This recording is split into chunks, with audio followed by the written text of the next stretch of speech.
Welcome to Donmar TV News Channel. Pag-usapan natin itong Marcoleta versus Mayor Magalong, no? Kung matatandaan natin na itong si Magalong, yung kanyang advocacy is yung good governance at corruption. At matatandaan natin na itong si Magalong ay tinira niya itong legislature at itong mambabatas dahil nga dito sa pork barrel at yung mga corruption na nagaganap.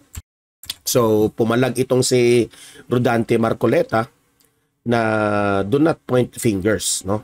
Parang sa madaling salita, itong si Rodante Marcoleta pinagtanggol nila ang kanilang mambabatas tungkol nga dyan sa sinabi ni Magalong. Ang kay Magalong, good governance means sugpuin natin yung bantayan yung corruption ng bansa. May point rin naman itong si Mayor Magalong sa kanyang advocacy. Ngunit ang kay Rodante Marcoleta lang, gusto niyang ipaliwanag sa taong bayan na don't point fingers. No? Hindi madaling sabihin na mag-accuse ka ng isang parte ng gobyerno without investigation. Kung ating i-analyze, both itong congressman at itong si Magalong na mention kasi yung mambabatas, nag-react na itong si Rodante Marcoleta na hindi niya nagustuhan. Kaya nga hinamon ni Rodante Marcoleta. Yan ang ipapakita ko na video na yan. At sumagot naman itong si Mayor Magalong. Okay? Trending na trending ito ngayon sa social media ang kanilang sagutan. Nagsimula ito nung talumpati na itong si Marcoleta. Sinagot yung advocacy nga ni Mayor Magalong. Okay? So, ipapakita ko yung video na yan, pero bagong lahat, help me na i-like at i-share itong video natin sa Facebook at sa YouTube para kakalat naman ito sa social media sa taong bayan para aware kayo sa mga nangyayari sa Pilipinas. Okay? So, sabay-sabay tayong mag-like and share sa Facebook at YouTube. Donmar TV, 1, 2, 3, go! Thank you. At i-subscribe nyo na rin at i-follow ang Donmar TV sa Facebook at sa YouTube para lagi kayong updated sa mga balita na kagaya nito. Okay? Sabay-sabay tayong mag-follow and subscribe Donmar TV, Facebook at YouTube. 1, 2, 3, go! Thank you. Ito. Sa mga audience ko sa Dumaguete City, visit Overdose Dumaguete. Meron silang hot and cold coffee. Meron din silang mga cakes. Just try it. Lagi akong nandyan. Halos gabi-gabi na akong pumupunta dyan dahil masarap nga yung kanilang mga coffee. Okay? So, that's near Philtras Bank sa Silliman Avenue. Okay? So guys, punta tayo dito. No? Itong si Mayor Magalong at si Rodante Marcoleta. So let's play the video at magkokomentaryo tayo dito, mag-react tayo sa sagutan ni Mayor Magalong at itong si Congressman Rodante Marcoleta. Hinamon ni Baguio City Mayor Benjamin Magalong si Sagip Party List Representative Rodante Marcoleta kaugnay ng kanyang naging pahayag sa kanyang talumpati sa Kongreso Kamakalawa. Anyway, doon sa pagsasalita niya, pwede ko siyang pwede siyang I can feel na crusader din siya. Siguro passionate din siya sa good governance. Ano kaya Congressman Marcoleta, why don't you lead the good governance advocacy? So we all know na itong si Rodante Marcoleta noon pa sa panahon ni former President Duterte, passionate talaga si Rodante Marcoleta. Alam natin lahat 'yan. Yung kagaya ng ABS-CBN. Ipinaglaban yun ni Rodante Marcoleta. Tama ka dyan, Mayor Magalong, na passionate rin yan si Rodante Marcoleta sa good governance at sa yung pagsugpo ng korupsyon. Alam kong talagang titirahin rin yan ni Rodante Marcoleta. Ayaw niya rin yan. Okay, pareho kayo. Congress. Pero pumalag lang ito si Magalong dahil nga hinamon na siya ni Rodante Marcoleta. Ang kay Rodante Marcoleta lang is wag kang magpaparatang. Diyan siya pumalag, si Rodante Marcoleta. No? Wag magpaparatang sa legislator o mamabatas. Siguro yan ang pinakamagandang opportunity. Yan ang white natin, silver lining dito. Pero wag kang magpaparatang. Do not point the accusing finger to the legislature. Ito ang buwelta ni Sagip Party List Representative Rodante Marcoleta kay Baguio City Mayor Benjamin Magalong matapos nitong batikusin ang mga mambabatas. Alam nyo, no, saludo naman ako dito kay Mayor Magalong. Saludo ako dito kay, especially yung kanyang advocacy nga, no? Na labanan yung corruption, dapat ipaglaban natin yung good governance. Lahat yun, nakakatulong yan na uunlad ang ating bansa, no? Believe talaga ako dito kay Magalong. Very brave rin na pagka-mayor. Brave in the sense na talagang he's not afraid to speak up to the Filipino people in front of the government officials tungkol nga dito sa good governance. Dahil sa kanyang talumpati dati, no? Ipinakita ni Magalong na is not afraid kahit sino ka pa, malaking opisyal ka pa, pwede kitang sabihan ang tungkol nga dito sa good governance at corruption na mahihiya ka lang dahil marami ang natamaan doon sa sinabi ni Magalong. Mayroon pa ring pork barrel funds, subalit ayaw lamang aminin.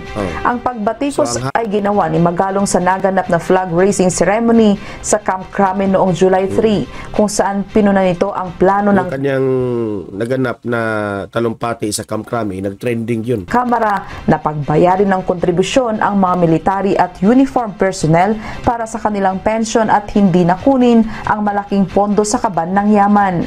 Giit ni Magalong, umabot na sa 14.10 trilyon ang utang ng Pilipinas at sa harap nito ay ayaw pa ring bitiwan ng mga mambabatas ang kanilang pork barrel funds.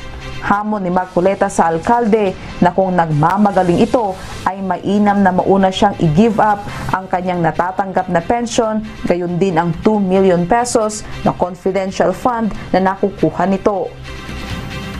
It is as if the good mayor of Baguio would like to portray himself as the knight in shining armor, armed with a silver bullet to address corruption in this country. Sagot naman ni Magalong sa patod-tiyada ni Marcoleta. Pero it's useless na sasagutin ulit natin. Kakasagutan lang yan, mawawala tayo sa focus doon sa ating advocacy na good governance. So, anyway, nasagot ko naman na yan during my first interview. Kaya siguro iwasan na natin. Kasi hindi naman yun ang direction natin, hindi naman yun talaga ang intention natin, hindi yun ang purpose natin. Ang objective natin is how to promote good governance, how to raise awareness among our constituents, among the people. Alam nyo, no? Believe na believe ako dito sa mayor na ito. Focus na focus sa kanyang advocacy sa good governance. Which is naman, dahil sa sobrang focus ng mayor na ito, yung mga nag-interrupt sa kanyang advocacy, sabi niya, tama yan, na hindi na lang niya papansinin yan, hindi niya papatulan para makapag-focus ka. It's not all about Mayor Magalong, it's all about the what do we want to change the government, which is the good governance. If you have a good governance, maiiwasan yung corruption. Di ba? So, I cannot also blame Rodante Marcoleta na medyo pumalag dahil nga dito si Magalong na-mention yung mambabatas. Among the masa, para maintindihan. And dagdag na information, ito namang si Marcoleta, matino naman ito. Di ba? Matino yan to the point na some of the values and some of the ito nga advocacy ni Magalong. Alam kong si Marcoleta ay pabor rin yan, no? Pumapalag lang dito nga sa pag-pinpoint niya sa legislature. Kung anong effect ng corruption sa kanilang buhay. Kung magsasagutan lang kami dyan, mawawala tayo sa focus. Ang pensyon ng military and uniform personnel ay Okay, so kayong mga audience ko dito, no? Ano ang magiging reaksyon nyo sa sagutan ni Rodante Marcoleta versus itong si Mayor Magalong? Itong dalawang politician na ito, itong dalawang government official na ito, mayor at saka congressman, no? Representative, puro ito magaling. Hanga nga ako kay Rodante Marcoleta, hanga rin dito ako dito kay Mayor Magalong. Oh, saan ba kayo papanig sa dalawa? Sa akin, no, kung ako ang tatanungin dyan,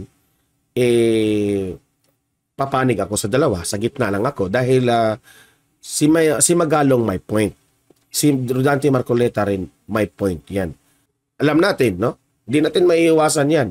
Yung mga akusasyon laban dyan sa Congress, meron talaga yung mga katiwalian. Meron yan. Dahil wala tayong ebidensya dyan. Ngunit meron kasing mga lumalabas na mga bali-balita na meron ganito, meron ganyan, merong mga proyekto na hindi natapos, ganun, ganyan. So, it really reflects sa isang part ng government. Itong si Magalong, sabi ng iba sa comment section, nagmamalinis raw.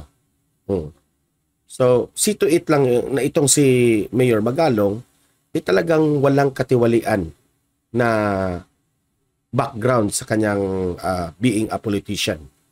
Diba? So, it's a good thing na isinusulong yung good governance at corruption. Susuportahan ka ng taong bayan dyan. Nakikita ko nga sa comment section, ang dami mo ng supporters. Meron rin nagsasabi na tatakbo lang yan ng Senado raw.